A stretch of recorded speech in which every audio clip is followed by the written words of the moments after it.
Hey guys, here we are with Chapter 12, Section 5. Here we're going to address producing food, but more sustainably. We've looked at a lot of the ecological problems, but how do we do it sustainably for our future's children's children? Here we go. Some of the reasons are we just need to use our resources more efficiently. There's just a lot of waste. The more efficient we can get, the more sustainable it can become. We do need to do some things to sharply decrease the harmful environmental effects of the industrialized food production, but there are doable things we can go after. And one of them is simply going to be eliminating these government subsidies that actually promote the harmful impacts. We need to cut the subsidies if it's causing harm and shift to subsidies that are actually improving it. So sometimes just this cost analysis benefit can kind of get us where we need to go. First, let's talk about topsoil. Leave no soil bare. That's the thing. If there is vegetation on the soil, it doesn't erode. But when we remove all the vegetation, soil erodes very quickly. So we need to have some soil conservation techniques. In a lot of places where we're on steep slopes, oh boy, this was the case in Nepal. We'll show some pictures of some terracing up here. Very steep slopes, you have to do terracing. So you kind of cut and drop. And then you can grow different things in between the terraces to help keep them protected. But terracing is a big one. Contour planting. Instead of planting up and down, we plant on the sides of the slope.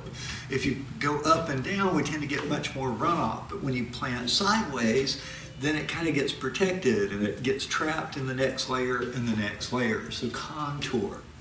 We can also do strip cropping with cover crops in between. Kind of looks like this nice neat striping back here. So you have a crop, but then you leave some grass here or some other kind of crop that doesn't get disturbed. So then if we do get erosion, it washes into this layer instead of washing all the way out down into the river or out into the ocean. So the strip cropping can be very helpful. Also what we call sometimes alley cropping or agroforestry. We'll have a layer of trees in between. Very similar to the strip cropping, it's just a matter of what you're putting on the in-between.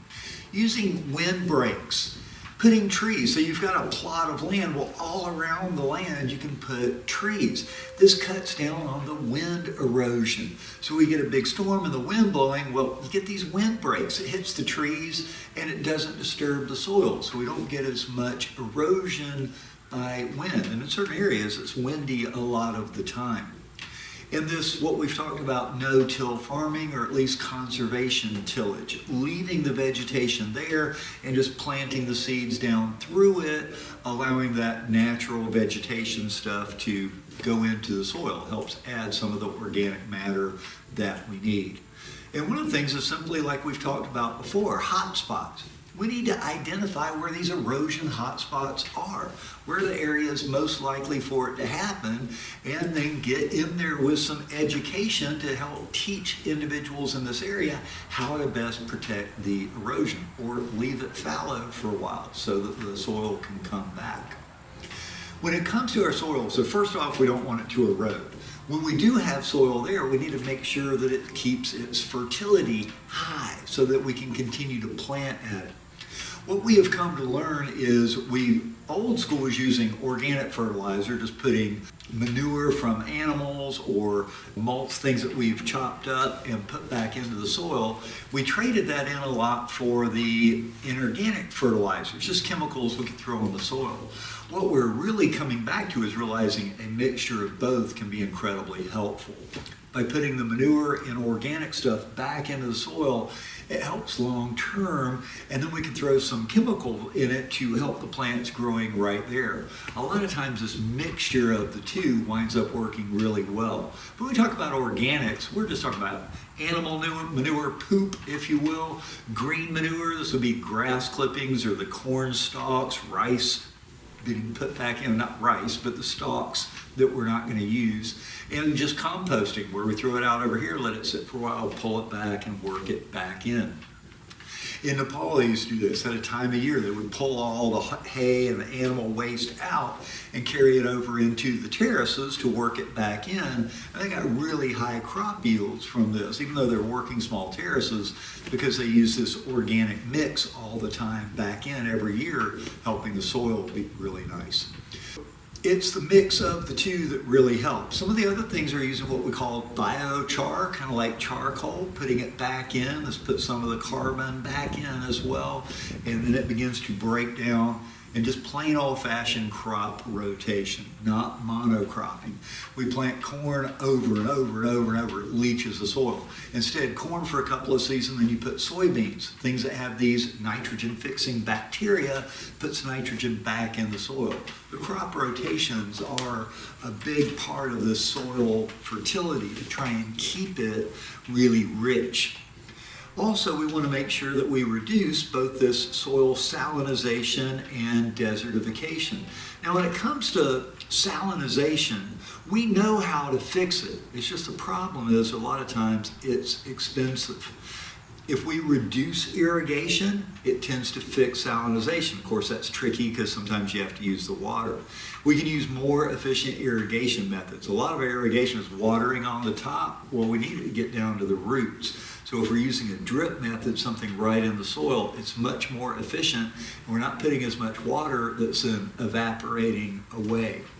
And also switching to salt-tolerant crops. If we have an area that has a tendency to get more salinated, use crops that can deal with it. And then we continue to grow on the land. We can clean it up. Sometimes you have to flush the soil out, and that really does get costly. And just stop growing crops. If you let the ground sit for 2 to 5 years, it tends to take care of itself. It's this constant reuse that can be a problem. And once again, if we can install underground drainage systems so that it's draining the water, the excess amounts out, this a lot of times can help fix it. So we know how to deal with salinization. The problem is a lot of time it is expensive. Now, we've talked about this no-till farming quite a few times. Been a case study, comes back up as a science focus here. Once again, a lot of benefits. It's preserving the soil structure. It minimizes the disruption of all the microbes. Once again, you till up the soil, you're disturbing everything and exposing it, and they're not growing as well. If you don't disturb the soil's actually a lot better at absorbing water and lots of other things, and it retains its nitrogen. So turning the soil up all the time actually can cause more harm than it does good. And especially if we can combine lots of these different techniques, like combining no-till farming along with crop rotation, tends to be incredibly good for the soil. Another science topic we have in this section is looking at hydroponics. Not growing in dirt at all. Hydroponics has been wildly successful even inside of buildings. With a new LED light technology, the LEDs are incredibly efficient, so we're not using as much energy. They can simulate sunlight, so here we don't have any soil at all. The plants are, as you can see from the picture, directly just in a nutrient-rich water solution. This nutrient-rich water solution can just continuously be recycled and reused, and we can get multiple growing seasons. So we can put these in big horizontal areas, or you can actually even stack them up vertically, so we can have shelves of plants growing. Well, hydroponics, we've seen a lot of use with it. You get year-round production, you're inside, you're controlling all the temperature, everything you need, and we're not having to use as much fertilizer or as much water because it's not going down into the soils, it's just staying there and the plants grow straight from it. So now not everything grows great in hydroponic solutions, but a lot of things do, like lettuce, other crops. So ones that we can use, we should switch to it where we can. Also, we need to reduce the environmental effects of the meat production. Boy, our meat production can just be awful, especially when we talk about those CAFOs, those concentrated animal farm operations where everything's packed in really tight. The amount of waste is phenomenal. And the amount of land and food it takes to grow to feed the animals so then you and I can get the animal protein is also intense. If we could just shift our focus from less efficient forms of animal protein, specifically beef, into more efficient pork and poultry, it would be much better off. It takes a lot less food to grow a pig or to grow a chicken than it does to grow a cow. Especially when we're talking about grain-fed, we're having to grow an awful lot of plants, a lot of land in order to feed the cows for you and I to get it back. So if we could reduce or eliminate meat intake, I like my meat, I get that, but it can be reduced. You don't have to eat meat every day. You don't have to eat beef every day. You can go several days a week without eating meat. Have some vegetarian meals along the way, like some pasta or some stir fry, etc. Lots of options. Just cut down on the meat, and it can be once again, if we all cut down a couple of days a week, it's a huge impact. You think you don't make a difference. You and I and all of us together do make a huge, but it has to start somewhere. Where does it start? It starts with you, it starts with me. We've got to reduce our meat intake. Insects are also another source of protein. I know, I probably should have a little insect here so I can nibble on it. I've eaten insect overseas, lots of places that served as part of the menu or even ground up in meal. But they're a really good source of protein. And a lot of places in the world already eat them. Thailand, oh my goodness, down in the malls, they would have little things of fried bugs. You could just get a bag of them, like buying gummy bears or something. People would just pop them for snacks. But lots of places do. And in other areas of the world, like India, their dairy industry actually used crop residue to feed their cows. Like the rice straws and the corn stalks, a lot of things that people are just tossing away, they're reusing them and feeding it to the cows. Once again, cutting down on what we have to grow to raise, because that's being thrown away. We can feed it to the cows, saves energy, also reduces a lot of the greenhouse gas emissions. You can see by the chart up here, we're talking about the kilograms of grain it takes to grow to get a kilogram of meat. Cow, by far. Beef takes the most. It takes a lot of grain to grow a cow. So there's a lot of area of land and water, the whole 9 yards, compared to pork or poultry. And then you get down to eggs and dairy, much less. Because with dairy, we can keep milking the cow instead of it being one. So you can see, beef is really by far our most inefficient meat as far as getting protein from the grain that it takes to grow it. So sometimes it's just a matter of us cutting back instead of having to cut out entirely. Also, when it comes to our aquaculture, we want to go to more sustainable forms of aquaculture. Things like tilapia and catfish, which are eating plant matter, is much more sustainable than salmon, trout, or shrimp, which have to eat other protein. We have to feed them fish to get the fish. It's just not as sustainable. We need to develop more sustainability standards so you and I know what we're getting. Is this sustainable fish or not? I remember we were at the store once and I said, ooh, we should get swai. And my wife was like, what's swai? And she's pulling up her phone and checking it. It's a type of catfish. Now it's grown in the Asian fish farms, but most of them are, and some people don't like the way that they're done in Asia. But once again, a sustainable fish, a catfish, is much better than a salmon, even if it's farm fed. Now, farm's better than wild, but once again, it's a matter of making decisions. Open ocean aquaculture tends to be better. You're out in the ocean and raising the fish in a pen. Well, the ocean is washing away the residue, and it is much cleaner because there's so much of the ocean to help take away the fish residue than when we're really in close to shore. Normally we do it really close to shore. It's easier, but the waste buildup is worse, and it's affecting more of the aquatic organisms which are near the shoreline, which is where most of them are. Moving out into the open ocean is much more sustainable. Harder to get to, but more sustainable. Recirculating the aquaculture, making sure this water is continually recycled. And once again, a lot of these are done like in rivers or out in the ocean so that this can occur. But in places where it's completely landlocked, it's a lot harder to do. And once again, polyaquaculture. Instead of just having one fish, multiple types tend to be better than a singular type. So some of these solutions are, we want to make sure that we protect the mangrove forest. A lot of these are done right in them, and all the waste causes problems.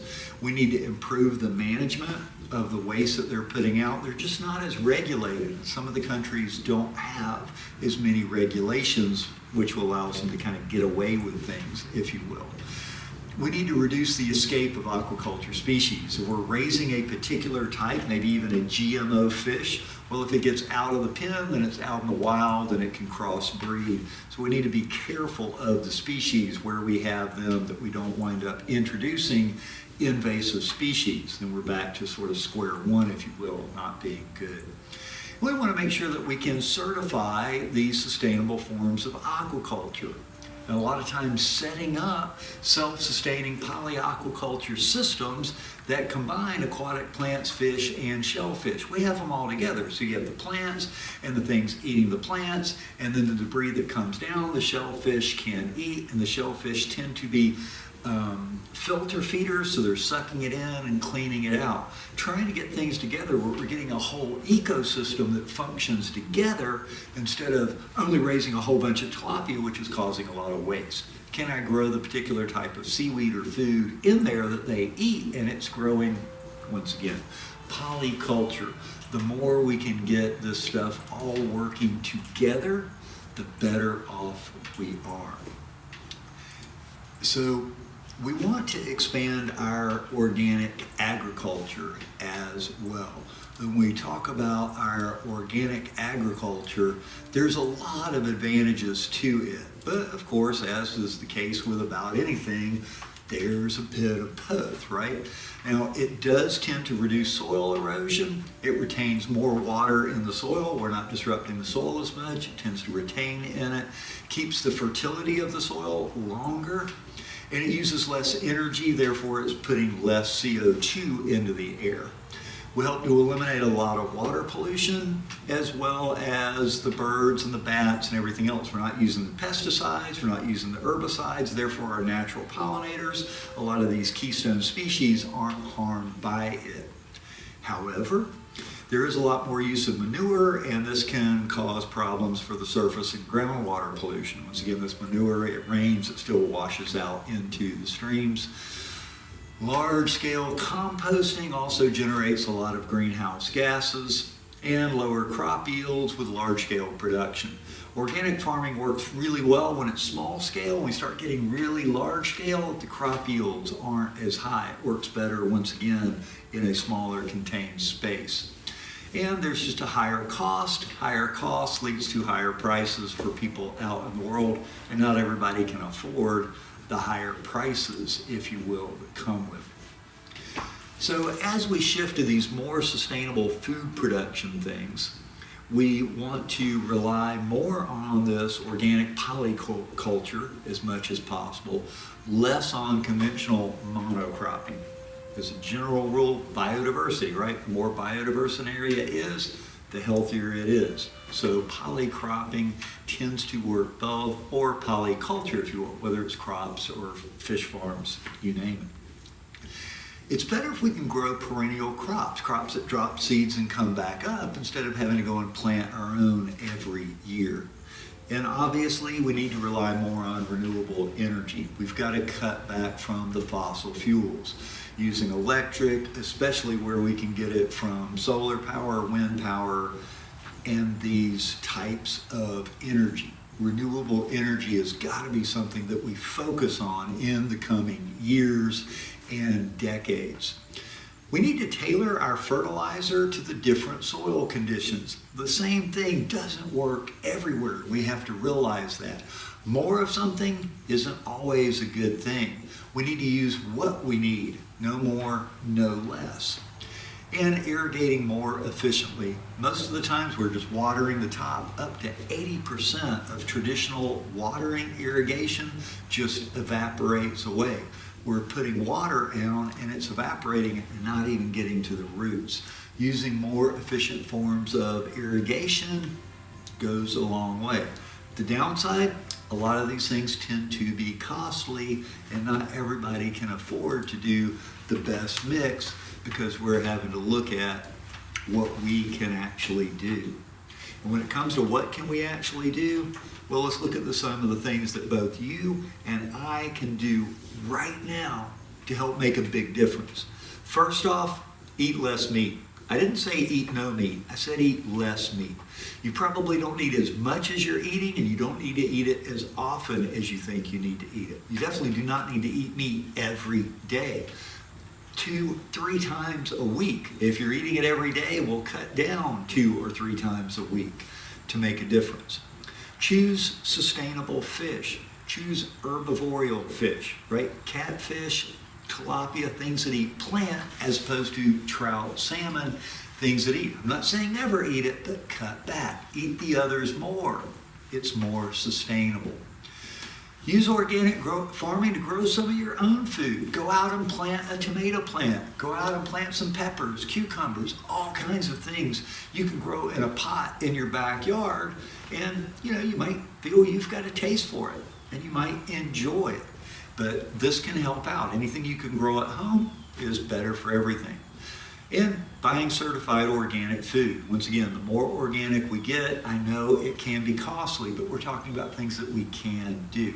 It's cutting down on the herbicides, the pesticides, and it's better for our long-term futures. Compost your food waste. Instead of throwing your little bits of carrot, etc. in the trash, put it in a compost. I'll post out one of my little videos of how to do a compost, a little 5-gallon bucket buried in your yard. Anybody can do it, and you can compost your waste instead of throwing it in the trash. We need to recycle what we can. And the final one, and it's a big one, is just cut the food waste. Don't throw your food away. Take it home or eat it. Have a leftover night. I know a lot of you already do. We've talked about it in class. But don't throw away the food. In America, our trash cans eat better than 1/3 of the world. 1/3 of the world. We're talking a couple of billion people. Our trash cans eat better than billions of people. And we need to do better about that. Some of it's our practices at the grocery store or our restaurants, but at home, we can eat our food, and we need to cut down on the food waste because there are people going hungry, and we need to do our part. These are some of the things that you and I can do. That wraps it up for section 5. Come back next time. We'll wrap this whole thing up with talking about improving our food security. Take care, guys. We'll see you around.